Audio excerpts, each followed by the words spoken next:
bienvenidos a la charla de hoy. Y hoy día vamos a conocer a este personaje, Aspasia.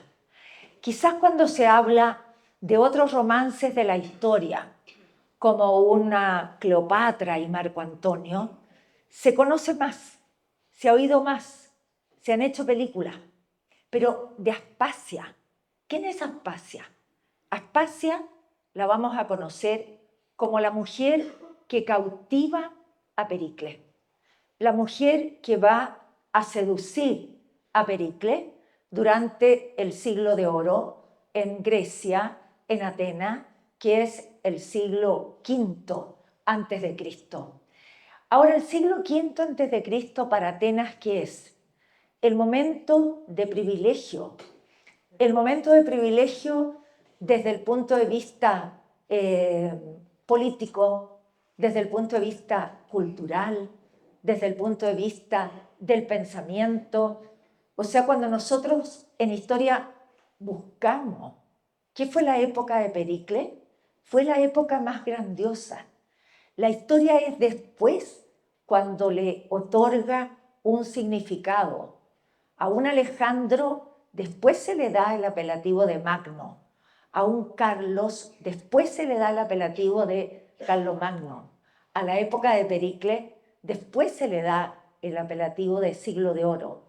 Pero lo que sí no dudan los historiadores es que es el momento del inicio de lo que nosotros disfrutamos, la cultura occidental. Ahí se cimentan las bases de nuestra cultura occidental. Ahí está el pensamiento, la filosofía, la literatura, los principios políticos. Hay historiadores que dicen de que lo que pasó hace 2500 años antes de Cristo, en ese momento nunca más se ha vuelto a vivir. Hemos pasado por épocas grandiosas como el Renacimiento en Italia y en Europa, la filosofía racionalista, etc. Pero todo lo que se vivió en la época de Pericles es lo más grandioso en cuanto a la cuna del desarrollo y del pensamiento. Pero tenemos que recordar que nos estamos refiriendo a una ciudad, nos estamos refiriendo a una polis, es Atenas, no es Grecia. Después va a ser una unidad política administrativa que es Grecia. En este momento se configura una unidad que tiene características idiomáticas y religiosas que llamamos la Hélade, pero cada territorio de la Hélade se gobierna desde su punto de vista político, cultural, económico, social, etc. Por lo tanto, ¿qué es lo que se está desarrollando en esta época? Es Atenas. Las otras polis todavía viven en un estado más militar, quizás más de barbarie, más de atraso, etc. El siglo de oro es el siglo de Atenas. Venía saliendo en la época de Pericles de una gran guerra Atenas. Atenas se había enfrentado con los persas. Los persas se habían constituido como un gran imperio en lo que nosotros llamamos el Medio Oriente. Se habían querido tomar toda la costa del Asia Menor, que la costa del Asia Menor eran colonias jónicas desde Atenas. Ahí estaba Éfeso, estaba Mileto, estaba Samos. Entonces tenían un desarrollo cultural importante. Los persas eran grandiosos numéricamente y se enfrentan en esta guerra, que en la historia decimos se enfrenta la cultura con la barbarie. Eso es un poco el significado. Ahora, en cuanto al número de persas, era 10-1 con los atenienses que piden un apoyo al Peloponeso, a la región de Esparta. Y finalmente, después de estas guerras que fueron 3, salen victoriosos los griegos, ganan los griegos, y Atenas está en la época de Pericles y podríamos decir que está saboreando el triunfo. Queda con este sabor a triunfo. Atenas en ese momento se había destruido, había sido casi completamente quemada. Por lo tanto, ¿qué hace Pericles? La reconstrucción de Atenas. Lo que nosotros vemos hoy día como restos en Atenas, lo que vemos en esta colina que llamamos Acrópolis. La palabra acro es colina, cima. La palabra polis, ciudad. Por lo tanto, Acrópolis es la cima de la ciudad. Es la parte donde mayoritariamente se concentra lo dedicado a los dioses. Ahí están los templos, el templo del Partenón, el templo del Erectón. Entonces, ¿qué se ve en esta Atenas reconstruyéndose? Como una vida boyante, llena de obreros, llena de construcciones. Pero no solamente eso, también llena de artistas, de escultores, de aquellos que se van a dedicar a la literatura, a la filosofía. Y eso nos va a ir mostrando el progreso de esta ciudad. Aquí tenemos las grandes esculturas de Fidias, amigo de Pericles, y que va a ser quien se va a dedicar a esculpir todos los frisos del Partenón de Atenas. En esa época también ya existía la posibilidad del teatro, los dramas, las tragedias, las comedias. Se daban en los teatros. Acá nosotros tenemos Esquilo y Sófocles, que eran los grandes trágicos, los grandes autores de tragedia. Pero también tenemos Aristófanes, que Aristófanes hacía mofa de la sociedad de la época, de cómo se pensaba en la época, de los políticos de la época, y tenía muchas obras. Y dentro de las obras que ridiculizaban la sociedad estaban las ranas, estaban las nubes. En la obra Las nubes era ridiculizar el pensamiento de los primeros filósofos, los sofistas, y después el pensamiento de Sócrates, que también es contemporáneo de Pericles. Pero no se queda atrás la historia, la cultura.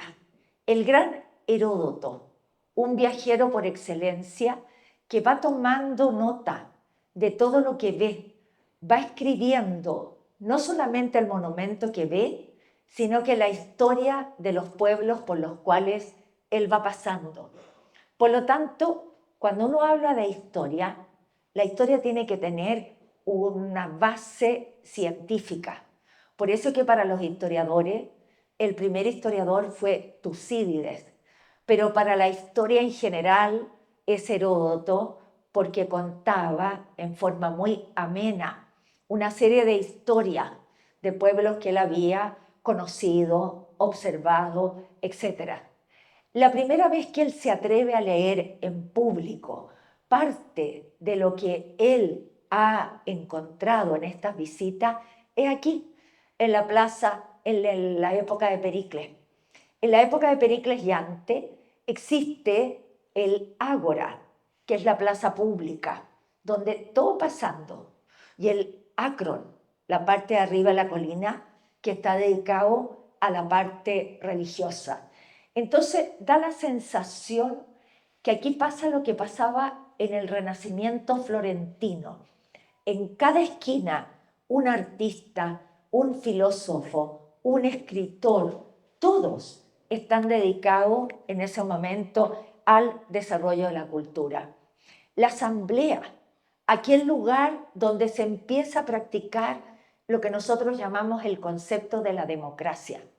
Pericles es quien va a asentar este concepto, no como la vivimos hoy día, que es con un voto, no. En una asamblea que está conformado por los más importantes de Atenas, se reúnen, con una capacidad de oratoria importante, se explica acerca de un proyecto, acerca de una guerra, lo que se quiere hacer. ¿Y cómo aprueban? Aprueban aplaudiendo y desaprueban con el dedo hacia abajo. Esa es la forma de democracia que había en ese tiempo. Pero vamos ahora a lo que nos convoca en esta charla.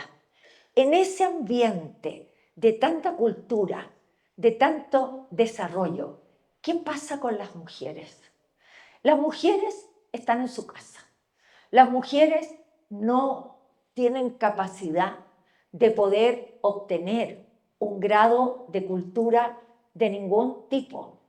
A las mujeres a través de la historia se les llama el sexo débil. Efectivamente eran en ese momento el sexo débil. Y hay una frase de Sócrates que es bastante impactante. Sócrates, un gran filósofo griego, dice: gracias a los dioses que no me hicieron bestia, sino hombre, bárbaro, sino griego, mujer, sino hombre. O sea, pone en la categoría de bárbaro, de bestia, de mujer, todo exactamente igual. Ese era el pensamiento de Sócrates. Entonces, una mujer que llega a romper con la forma de vida que tienen las mujeres, tiene que pagar un alto precio. Una mujer que se emancipa, que quiere cambiar estas tradiciones sociales y culturales de Atenas en esa época, va a tener que pagar un alto precio. Va a ser considerada una mujer tremendamente atrevida para la época. Eso va a ser Aspasia, una mujer atrevida, una mujer que está dispuesta a pagar un alto precio por conseguir lo que ella quiere. Entonces, en esa época, los griegos tienen casa muy simple. En la época de los griegos no hay grandes palacios. Son casas con patio, en que en el patio trasero, podríamos decir, que se llamaba el gineceo, estaban las mujeres, donde la madre es aquella que enseña las labores de la casa, a cocinar, a bordar, a coser, etcétera, a tejer. Y el hombre llega, puede llegar con sus invitados, tiene que ser servido por la mujer, y los hijos hombres pueden acompañar a su padre a este ambiente público que es donde están las conversaciones que se dan en el ágora. Por lo tanto, las mujeres, hasta que no son pedidas en matrimonio, no pueden mostrar su rostro. Si salen a la calle, si van al mercado, van con su madre, ¿no es cierto?, con el rostro tapado, y de alguna manera de ahí, de ese núcleo mínimo, pueden pasar a la casa del marido. ¿Quiénes se pueden casar? Aquellas familias que pueden pagar una dote, porque en ese momento se piden el matrimonio, se paga una dote, se comprometen. Pero ¿cuál era la costumbre? Los padres comprometían a sus hijas generalmente con hombres muy mayores. Por lo tanto, salían de hacer unas niñas tremendamente ingenuas, que poco sabían de cultura, no sabían leer, no sabían escribir, sabrían cocinar, bordar, el telar, etc. Y pasaban a la casa del marido. Había un abismo entre el hombre y la mujer, porque en la época de Atenas el hombre es un hombre culto, es un hombre interesado en todos los ámbitos del saber. El hombre está preparado, el hombre sabe leer, escribir. Acuérdense ustedes el concepto, el cuerpo sano, el espíritu sano, el alma sana, las dos cosas, ¿no es cierto? Mente sana en cuerpo sano. Ellos se preocupan del cuerpo, se preocupan de la mente, se preocupan de la cultura. Y los hombres entre sí conversan con filósofos, con aquellos que están dedicados a las artes, a la literatura, etc. Entonces es una época de un gran crecimiento cultural en todos los aspectos y de una gran tolerancia sexual para los hombres, no para las mujeres, pero no una tolerancia sexual abierta, no. Los hombres pueden tener sus amantes siempre y cuando no hagan escándalo, no se muestren con ello y las tengan un poquitito escondido. Entonces hay un abismo enorme entre lo que nosotros pudiéramos decir el novio y la novia, este matrimonio que se va a concertar. El hombre estaba acostumbrado a salir. La mujer no. La mujer es, perdónenme la expresión, es como un pollito que salió de la cocina a estar con la casa o en la casa de un hombre tremendamente culto, interesado en nada. Entonces el hombre, ¿con qué se entretiene? Con un tipo de prostitutas, perdónenme la expresión, que se llaman las pornai. Las pornai son prostitutas, no es más que eso.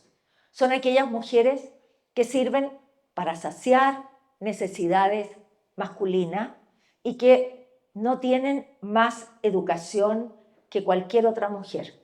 Solamente prestan su servicio de tipo sexual por un pago. Los hombres en general son los dueños de las mujeres, los dueños de sus mujeres en la casa, los dueños de sus mujeres también afuera, lo que sea. Entonces ellos pueden ir a estas mujeres. Entonces cuando el hombre se casa, ¿qué entretención tiene en el matrimonio? Nada. Las mujeres no saben cómo entretener a los hombres en ningún plano, ni en el plano intelectual, porque no saben ni siquiera leer ni escribir, ni tampoco en el otro plano. Nadie les ha enseñado, son mucho menores, los hombres tienen un desarrollo en todos los aspectos. Entonces el matrimonio es por razones económicas. ¿Quién puede pagar una buena dote? Es aquel que se casa con una joven, mucho menor, para que le dé hijos. ¿Y qué hace esa mujer en la casa? Cocina, cuida a los hijos, le enseña a coser, etc. Y los hombres, en esa Grecia de Pericles, buscan placer fuera de la casa. Pero además de estas pornai, que son prostitutas, hay un tipo de mujeres en Grecia antigua, que la vamos a ver aquí en la Grecia de Pericles, que se llaman las hetairas. Y las hetairas son mujeres que han traspasado las barreras de lo imposible y se han ido transformando en mujeres cultas, en mujeres independientes, en mujeres que se van a ir calificando en el punto de vista de la conversación. Son mujeres que son capaces de tener sus propios negocios, sus propios bienes. Son mujeres que tienen, ¿cómo se llama?, esclavos bajo su mandato, pagan impuestos. O sea, son mujeres autosuficientes que lo único que no tienen que hacer es escándalo público. Pero son mujeres muy entretenidas porque no se escandalizan de nada, saben de política, saben de filosofía, saben de historia, saben de todo lo que está pasando, son perfectas en el arte de seducción, están, ¿no es cierto?, son coquetas, tienen mucho humor, son mujeres alegres, son mujeres bonitas, porque ellas no se van a casar porque no quieren tener un cuerpo que se vaya deformando con la maternidad. Estas son las hetairas.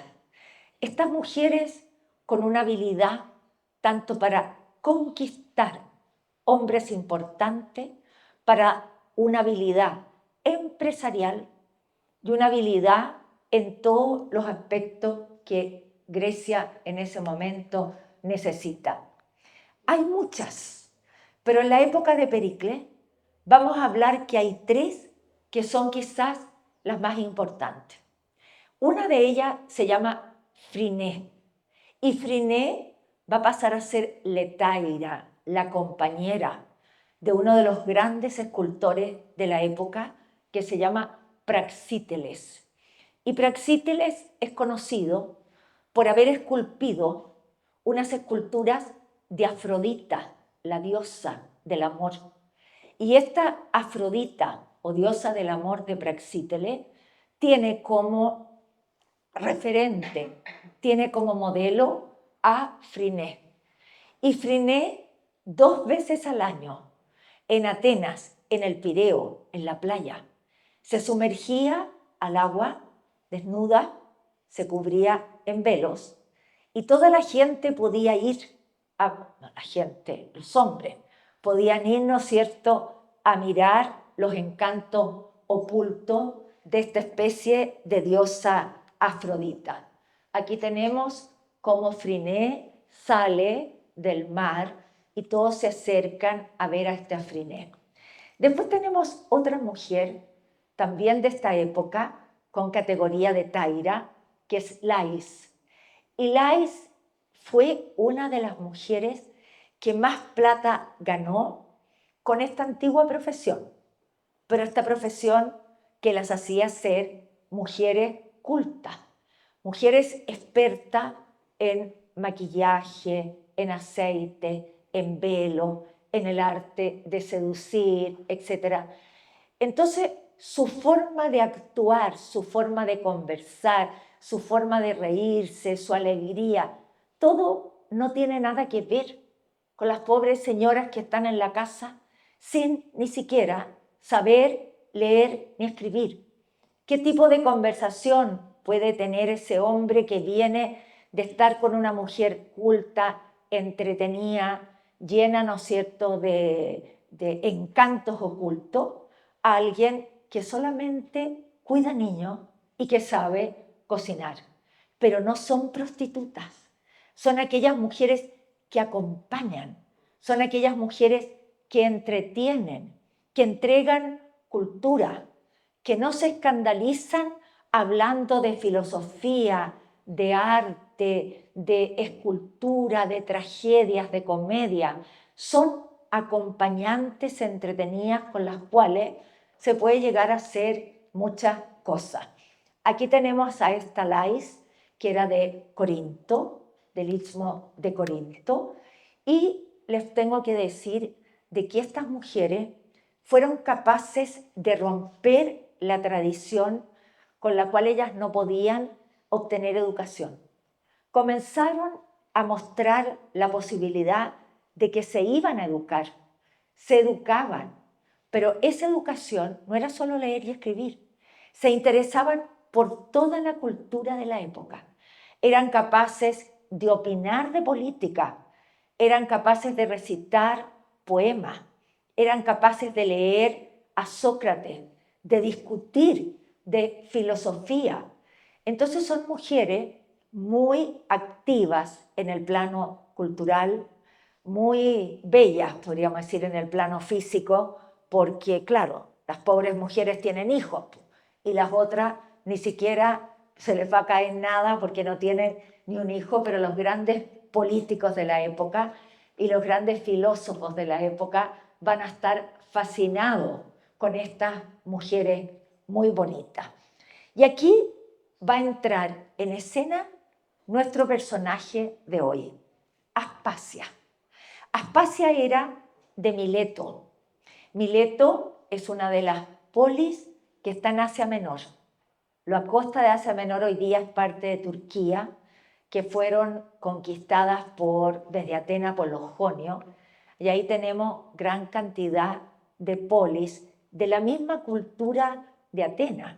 Ahí está Éfeso, está Mileto. ¿Y por qué nos suena Mileto? ¿Por qué conocemos a Mileto? Por el gran filósofo Tales de Mileto. Mileto fue una polis de un gran desarrollo cultural. Por lo tanto, era el lugar justo para que apareciera este grupo de mujeres a conquistar a todos estos hombres que estaban vinculados con la cultura. Muchos filósofos, muchos descendientes de Tales, muchos políticos, etc. Entonces se va haciendo famosa, se va pasando el dato, mira, esta es entretenida, esta es buena moza, esta es aquí, esta es allá. Así que Aspasia siente que Mileto le queda chico, es como una provincia, supongamos, y se va a Mégara, que es una ciudad, una polis, que está en el continente, pero ¿dónde está todo pasando? Todo está pasando en Atenas. Y ella se va a Atenas. Esta Atenas que yo les acabo de contar, con Fidias, con Praxíteles, con Esquilo, Sófocles, con Sócrates, con Pericles que está dirigiendo. O sea, no puede ser más esplendorosa esa Atenas a la que llega Aspasia. Pero Aspasia va a ser la transgresora. Aspasia va a ser la emancipadora de la cultura de Atenas de ese momento. ¿Cómo se dan a conocer estas mujeres? Ellas abren un salón. No sé si ustedes se recuerdan en la época de Napoleón, cuando Josefina quería abrir su salón, un lugar de cultura, que eso existió también en Chile en la época de la colonia. El salón era de la cultura, no era más. Aquí es un poco más, pero se dan a conocer a través de estos salones. Y el salón de Aspasia pasa a ser el lugar más glamoroso, más entretenido, más atractivo de Atenas de la época para los hombres. Es ahí donde llegan políticos, filósofos, escultores, escritores. Todos van a pasar por el salón de Aspasia. De todo se habla. Ahí van muchas mujeres de esta categoría y nadie, absolutamente nadie, se escandaliza con las conversaciones que tienen estas mujeres con estos hombres de la vida cultural y de la vida política de Atenas. La aristocracia de Atenas, se puede decir, se traslada al salón de Aspasia. Ahí ustedes pueden ver lo bonita, es un dibujo, pero lo bonita que podría haber sido Aspasia. Dicen que Aspasia era atractiva, era bonita, pero era una mujer fascinante, porque además sabía de todo, hablaba de todo, era entretenida, era vilosa, inteligente. Esas mujeres que a veces con su paso dejan, ¿no es cierto?, una huella. No solamente hablar de cosas doctas, no. Era tremendamente interesante, recitaba, hacía reír, era coqueta, era simpática, era inteligente. Y vamos a ver quién de los personajes de Atenas va a caer primero en las manos de Aspasia.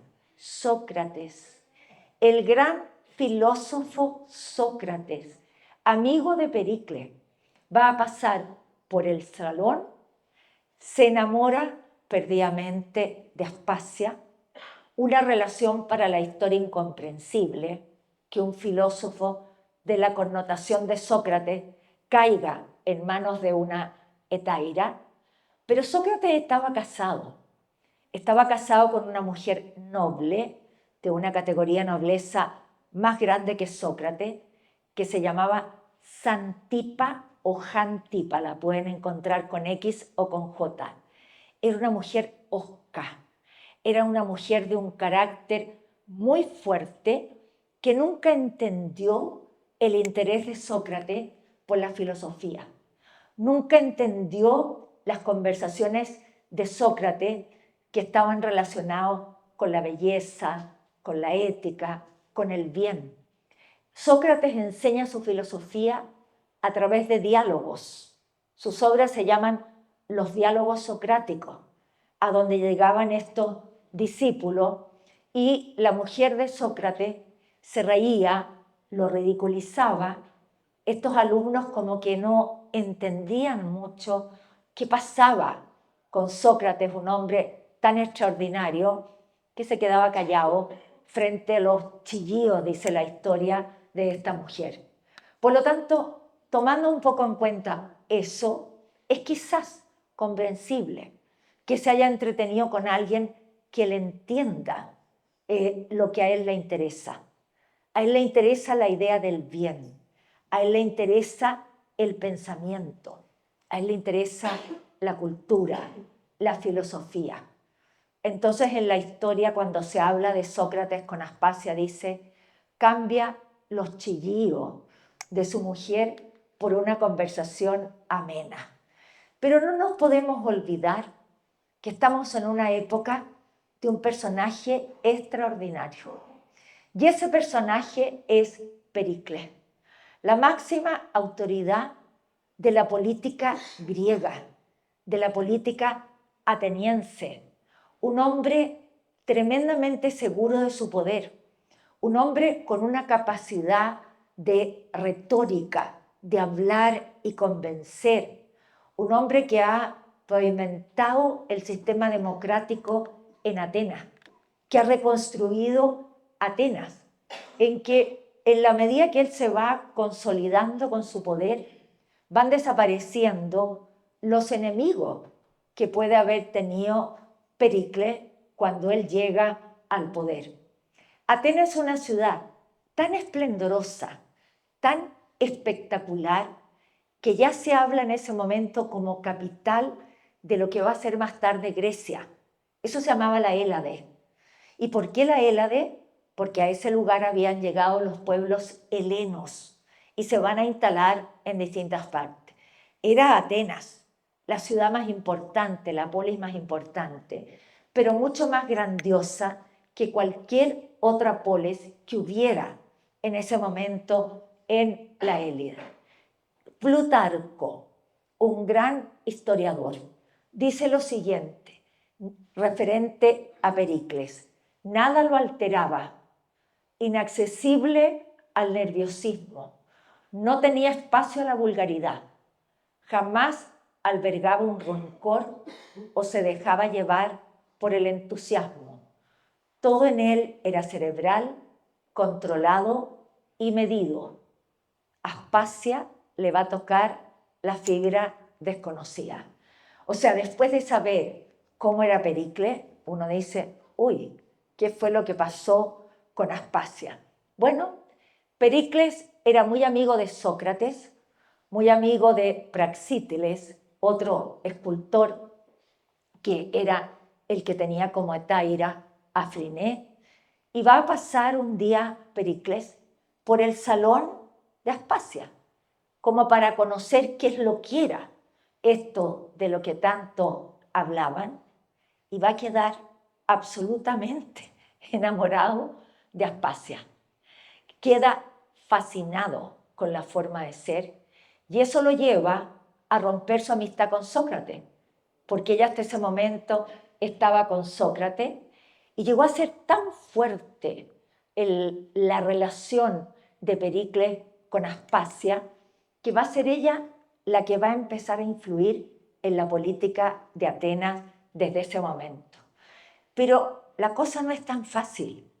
Pericles está casado, Pericles tiene hijos, y Aspasia se convierte en esta hetaira a la cual la podría haber tenido escondido, porque esa era la condición de las hetairas.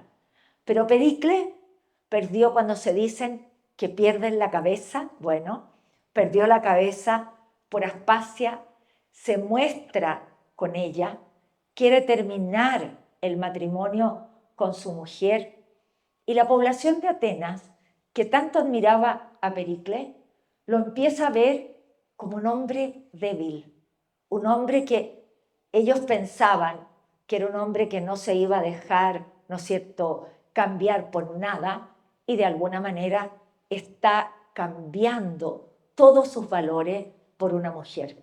Plutarco dicen, referente a Pericles, que no hace pequeñas locuras de amor por su mujer, hace una grande, pero por otra. Eso es lo que dice, ¿no es cierto?, Plutarco. Entonces Pericles pide el divorcio, un divorcio que no está en la ley. Él mismo había escrito la ley de que no se podía casar con otra, y que si habían hijos de una nueva relación, esos hijos no iban a ser ciudadanos atenienses. Los atenienses en ese momento decían, a un hombre se le notan dos cosas, no las puede ocultar: cuando está borracho y cuando está enamorado. Así que tengan mucho cuidado, porque eso no se puede ocultar. Así que nunca la mantuvo como Etaira, fue incapaz de mantenerla como Etaira, pasó a ser su compañera y hasta el día de hoy la historia dice cómo el hombre más poderoso de Atenas cayó en la influencia de Pericles. Él termina divorciándose de su mujer, él termina yéndose a vivir con Aspasia, y no solamente yéndose a vivir, Aspasia quiere mostrar este amor y abre un salón, una casa, la casa de Pericles y Aspasia, y la abre a la sociedad. Y lo que ella quiere es cambiar las costumbres. Entonces empieza a hacer que Pericles invite a los máximos exponentes políticos, artistas de la cultura, que vayan con sus mujeres y que sus mujeres comiencen a salir de este encierro en que están en las casas y empiezan a acusar a Aspasia de ser ella la que quiere romper las tradiciones de la vida en Atenas en ese momento. Así es que hay cosas de la vida diaria que en ese minuto en Atenas jamás se habían hecho. Jamás alguien se había mostrado en público con una etaira, ni menos la mujer esperar al hombre en la puerta de la casa y darle un beso.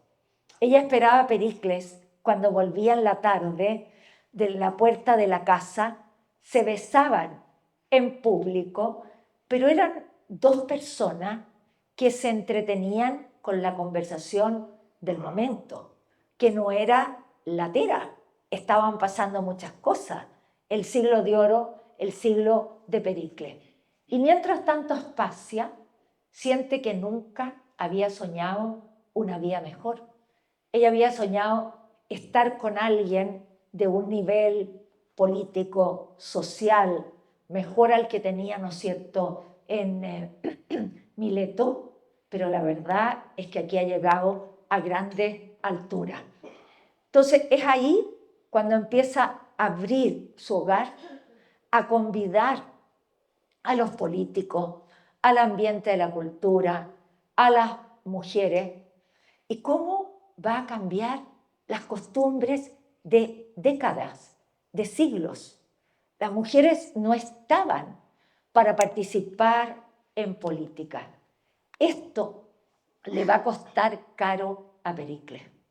Pericles, que se había deshecho de sus partidos opositores, se había deshecho de sus opositores políticos, frente a estas situaciones van a comenzar a tratar de nuevamente acusarlo, a quitarle el apoyo. ¿Cómo se acusa a Aspasia? Difícil, porque cuenta con todo el apoyo de Pericles. Entonces, lo que van a empezar a hacer los adversarios es primero acusar a los grandes amigos de Pericles. Van a acusar a Fidia, van a acusar al mismo Sócrates, van a acusar a Praxíteles y después van a acusar a Aspasia, pero no a él directamente, sino que cuando uno dice por las ramas se llega al tronco, ¿no es cierto? Y así van a comenzar estas acusaciones que parten con rumores. ¿Y qué rumores? Es que Aspasia es una proxeneta.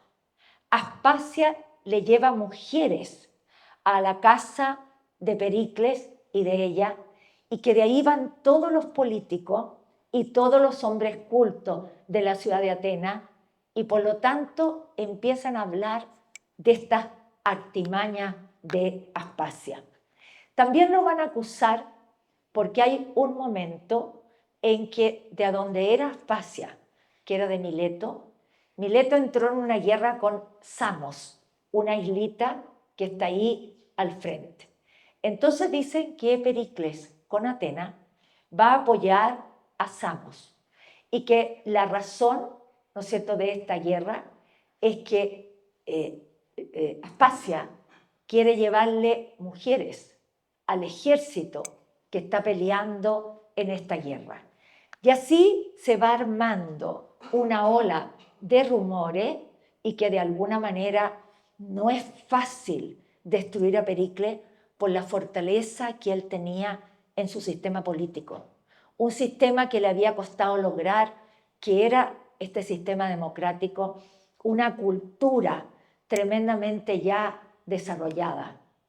Entonces la gran interrogante, ¿será capaz Pericles de sacrificar todo lo que se ha logrado? La forma política, el desarrollo de la cultura, la escultura, el arte, la filosofía, la historia, la literatura, por el amor de una mujer. ¿Qué va a pasar si empiezan a acusar a Aspasia?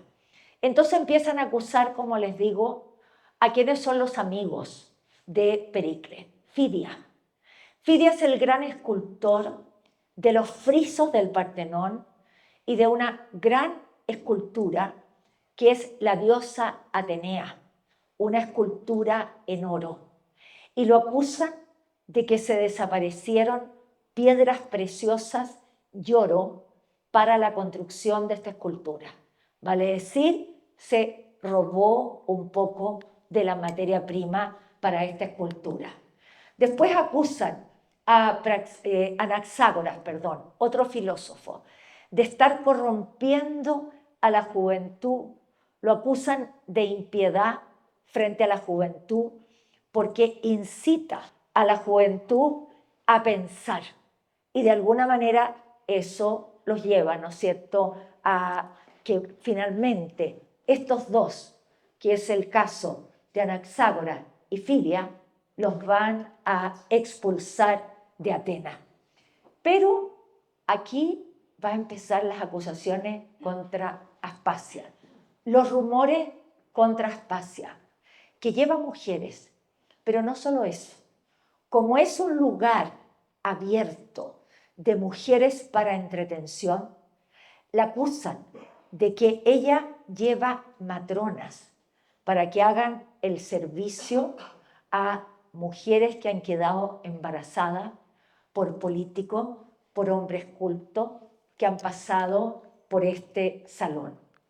El que se acuse a una hetaira no era raro. En esa época no es la única hetaira que hay, son muchas en toda la historia de Grecia. Y el que se acuse y lleve a tribunales a una hetaira no es raro. Y a Aspasia la van a acusar y Pericles, él va a tomar la defensa y la va a defender frente a 1500 jueces. Dice la historia, llega a llorar defendiendo a Aspasia y la absolvieron.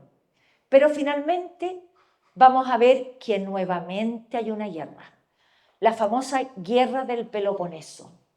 Esa guerra en que Atenas, que es la polis guerrera, quiere imponerse sobre Atenas por lo que está pasando en Atenas, se van a enfrentar en una guerra, pero antes de esa guerra también se va a hacer de que Atenas se meta en esa guerra con un lugar que se llama Mégara. Ustedes les dije al principio, Aspasia pasó a Mégara.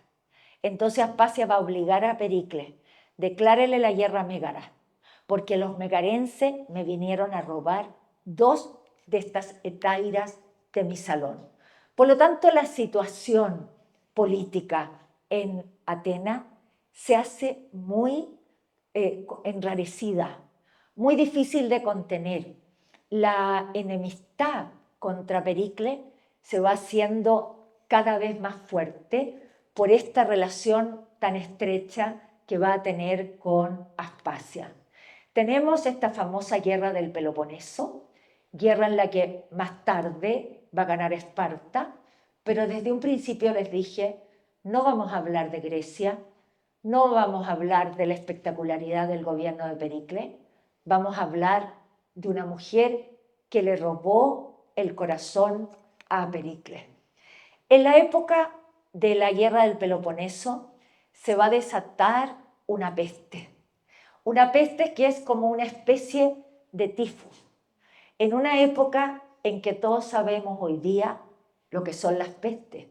Vivimos una pandemia, sabemos la peste negra, sabemos de la gripe española.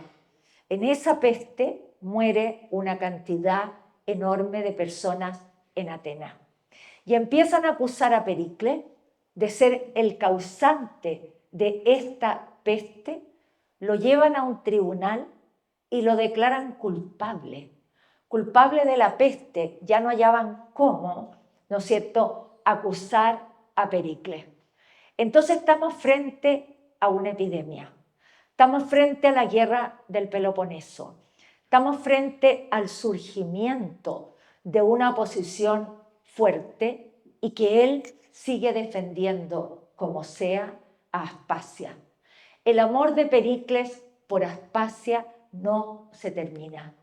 Pericles va a morir producto de la peste. El año 429 a.C., Pericles muere. Aspasia no muere con la peste. Sale un poco de la historia porque el personaje de la historia es Pericles. ¿Qué se sabe de ella? Poco. Para algunos historiadores, ella vuelve a casarse con un comerciante. Para otros, no se sabe nada. Sí se sabe que tuvieron un hijo y que ese hijo sí le dieron la ciudadanía ateniense, algo que estaba prohibido hasta ese momento. Esa es la historia de Aspasia y de cómo le robó el corazón al gran Pericles del siglo V. Muchas gracias. Hasta una próxima oportunidad.